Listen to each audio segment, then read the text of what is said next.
इस वीडियो में आज हम कक्षा 12 की काव्य शास्त्रालोक पुस्तक में निर्धारित चंद्रालोक ग्रंथ में से हम लक्षणा के प्रयोजक संबंधों को देख रहे हैं। इसके बारे में दो श्लोक यहाँ दिए हुए हैं। आभिमुख्यात सन्निधानात तथाकार प्रतीतितः कार्य कारण भावात्सा वाच्यवाचक भावतः है। अर्थात आभिमुख्य संबंध, सन्निधानात सानिध्य का संबंध, आकार प्रतीति का संबंध और कार्य कारण भाव और वाच्यवाचक भाव। इस प्रकार से आचार्य जयदेव ने 5 प्रकार के संबंध बताए हैं। अगले श्लोक में इन्होंने बताया इत्येवम् आदेः संबंधात किंचान्यतस्मात् चतुष्टयात्। अर्थात इन संबंधों के अलावा भी अन्य का तात्पर्य है। यहाँ पर न्याय शास्त्र के जो विद्वान हैं उनके द्वारा अन्य भी 4 प्रकार के संबंध बताए हैं।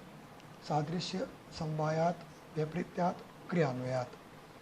आइए इनको आगे हम विस्तार से देखते हैं। पहला संबंध लक्षणा के प्रयोजक संबंधों में आता है आभिमुख्यात। आभिमुख्य का तात्पर्य है सम्मुखस्य भाव है, सामने होने का भाव, सम्मुख होने का भाव, उसे ही आभिमुख्य कहते हैं। इसका उदाहरण दिया है अंगुल्यग्रे करिशतम। जैसे अंगुली के आगे के भाग पर सोहाती।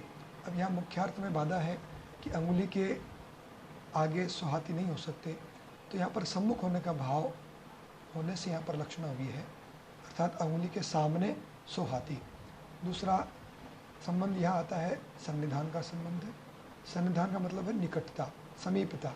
जैसे इसका उदाहरण दिया है गंगायाम घोष है। गंगा में घोष अर्थात झोपड़ी।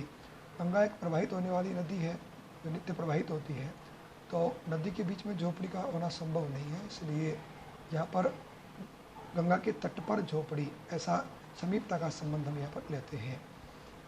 तीसरा है यहाँ पर आकार प्रतीत है, अर्थात आकार की प्रतीति होने से वास्तविकता में ऐसा नहीं हो, वास्तविकता में निकटता नहीं हो, लेकिन ऐसे आकार की प्रतीति हो तो वहाँ पर आकार प्रतीति होने से लक्षण होती है। जैसे वृक्षाग्रह चंद्र है, जैसे वृक्ष के आगे अर्थात ऊपर चंद्रमा है, तो यद्यपि वृक्ष और चंद्रमा की दूरी बहुत होती है, लेकिन फिर भी ऐसी प्रतीति होने से वहाँ पर यह लक्षण होती है। अगला संबंध है कार्य कारण संबंध, कार्य कारण भाव से संबंध। कोई भी कार्य होता है तो उसके पीछे कारण जरूर होता है, तो जहाँ पर ऐसा कार्य कारण भाव का संबंध हो वहाँ पर भी लक्षण होती है। जैसे उदाहरण दिया आयुर्वै घृतम, अर्थात आयु वही मतलब निश्चित रूप से, घृतम घी है, अर्थात घी ही आयु है। तात्पर्य है कि घी आयु को बढ़ाने वाला एक प्रमुख तत्व है, तो यहाँ पर आयु कार्य हुई और घी यहाँ पर कारण है, तो कार्य कारण भाव संबंध यहाँ बताया।